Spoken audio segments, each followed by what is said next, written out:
పరిచినట్టుండే పచ్చదనం, సహజ సిద్ధమైన కొండలు, అందమైన బీచ్లు, మంచి మనుషులు, అంతకంటే మంచి మనసులు.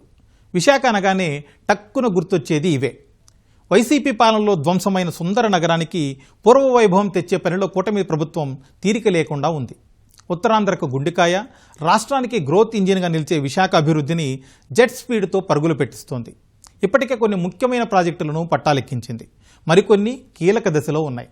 ఇప్పటిదాకా ఒక లెక్క, ఇప్పటి నుంచి ఇంకో లెక్క అన్నట్లు ప్రధాని మోదీ టూర్ నవశకానికి నాందిగా నిలుస్తోంది. మొత్తంగా 5 ఏళ్ల విధ్వంసానికి 6 నెలల అభివృద్ధికి సవాల్ అన్న రీతిలో సాగుతున్న విశాఖ ప్రగతి ప్రయాణంపై ఈటీవీ ఆంధ్రప్రదేశ్ స్పెషల్ ఫోకస్ ఇప్పుడు.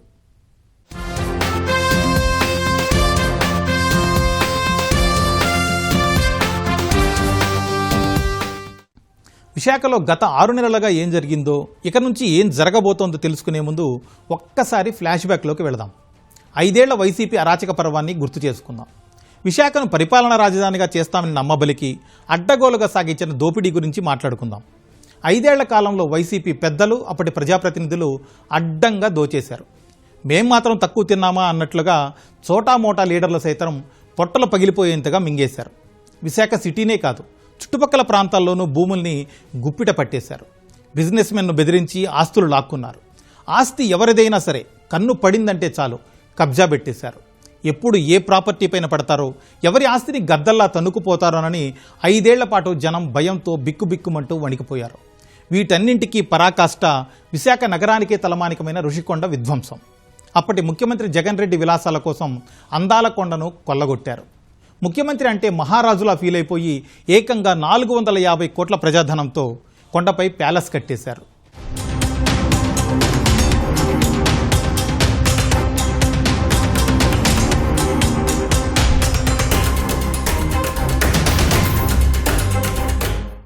అలాంటి విశాఖ సిటీ కూటమి ప్రభుత్వం రాకతో ఊపిరి పీల్చుకుంది.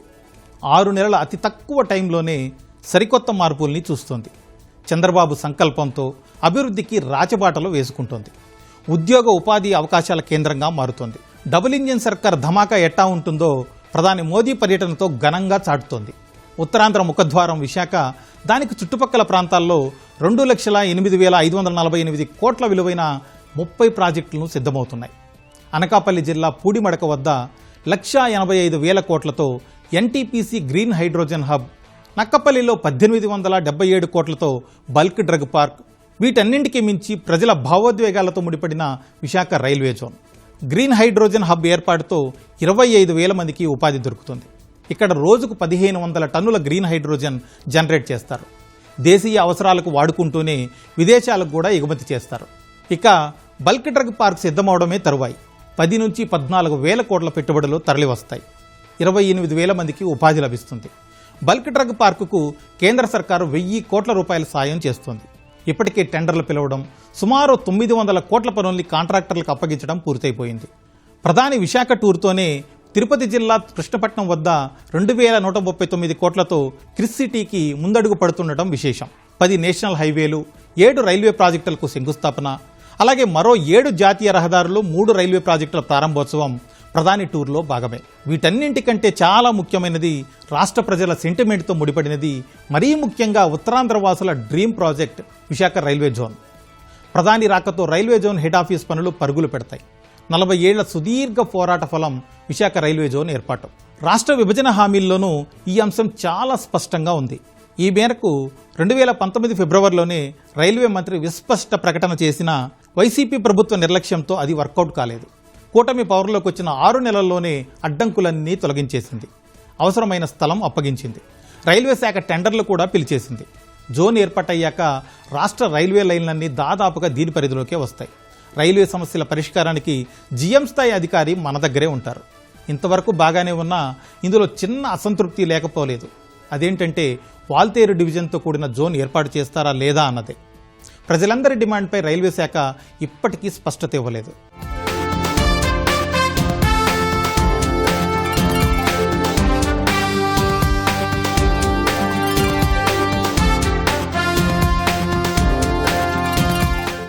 ముఖ్యమంత్రి చంద్రబాబు ఆలోచనలకు అనుగుణంగా విశాఖను నాలెడ్జ్ హబ్గా, ఐటీ కారిడార్గా తీర్చిదిద్దేలా జెట్ స్పీడ్తో అడుగులు పడుతున్నాయి. ఐటీ మంత్రి నారా లోకేష్ చొరవతో టీసీఎస్, గూగుల్ లాంటి పెద్ద కంపెనీలు విశాఖకు వస్తున్నాయి. 10,000 మంది ఉద్యోగులతో పని ప్రారంభించడానికి టీసీఎస్ రెడీ అయిపోయింది. ఇక కేంద్ర ప్రభుత్వ సంస్థ software technology parks of India STPI సాగర నగరంలో ఇంక్యుబేషన్ సెంటర్ నిర్మిస్తోంది. ఆంధ్రవర్సిటీలో ఇప్పటికే భూమి పూజ కూడా చేసింది.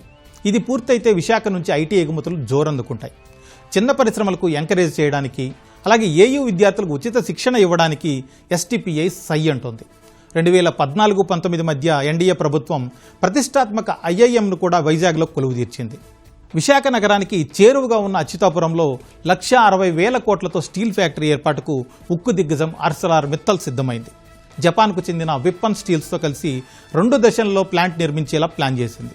ఫస్ట్ ఫేజ్ రెడీ కాగానే 20,000 మందికి, సెకండ్ ఫేజ్తో 30,000 మందికి ఉద్యోగ అవకాశాలు వస్తాయి.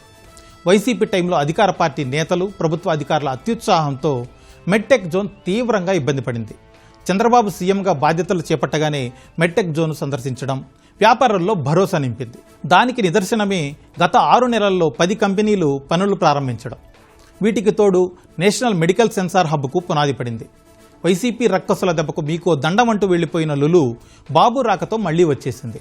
ప్రభుత్వం తెచ్చిన వ్యాపార అనుకూల MSME పాలసీతో విశాఖ చుట్టుపక్కల పరిశ్రమల ఏర్పాటుకు చాలా మంది ఆసక్తిగా ఉన్నారు. టూరిజం హబ్గా పేరొందిన విశాఖను తలుచుకోగానే అక్కడి సముద్రం, మైమరపించే కొండలు, వింతలు, విశేషాలు అందరినీ ఆకర్షిస్తాయి.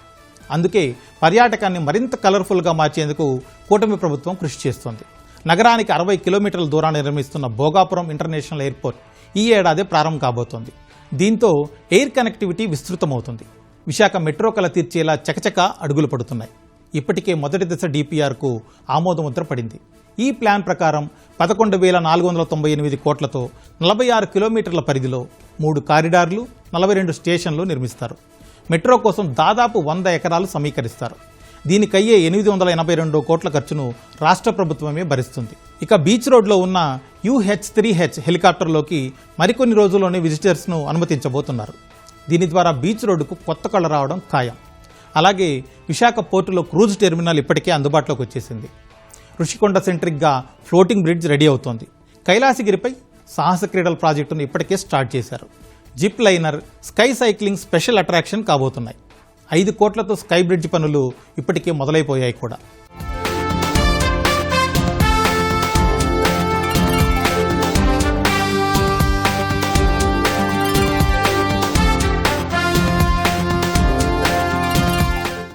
ఈ లిస్టు చెప్పుకుంటూ పోతే చాంతాడంతా.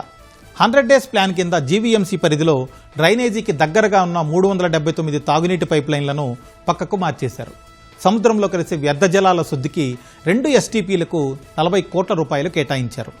NHAIతో సమీక్ష చేసిన సీఎం చంద్రబాబు 58 కిలోమీటర్ల రేడియస్లో 12 ఫ్లైఓవర్ల నిర్మాణానికి DPR రెడీ చేయమని ఆదేశాలు ఇచ్చారు. నగరంలో గుంతలు పూడ్చే బాధ్యత కాంట్రాక్టర్లకు కట్టబెట్టారు. అసిల్మెట్టలో భారీ వాణిజ్య సముదాయం, మేఘాద్రిగడ్డ రిజర్వాయర్లో సౌర పలకలు, పెట్రోల్ బంకుల ఏర్పాటు, స్టేడియం నిర్వహణ, సెమీ బల్క్ నీటి సరఫరా, విద్యుత్ ఛార్జింగ్ స్టేషన్ల ప్లాన్ సిద్ధమైపోయింది. పబ్లిక్ ప్రైవేట్ భాగస్వామ్యంతో కరెంట్ ఆదా ప్రాజెక్టులను పట్టాలెక్కించే పనిలో ఉన్నారు. లా కాలేజీ నుంచి ఋషికొండ వెళ్లే రూట్లో 470 కోట్ల రూపాయలతో ఇండియా హ్యాబిటేట్ సెంటర్ను నిర్మిస్తారు. దీనికి VMRDA బోర్డు కూడా గ్రీన్ సిగ్నల్ ఇచ్చేసింది. అదన్నమాట సంగతి. ఇవన్నీ రెడీ అయితే విశాఖ నగరం నిస్సందేహంగా రాష్ట్రానికి ఎకనామిక్ గ్రోత్ సెంటర్గా ఆవిర్భవిస్తుంది.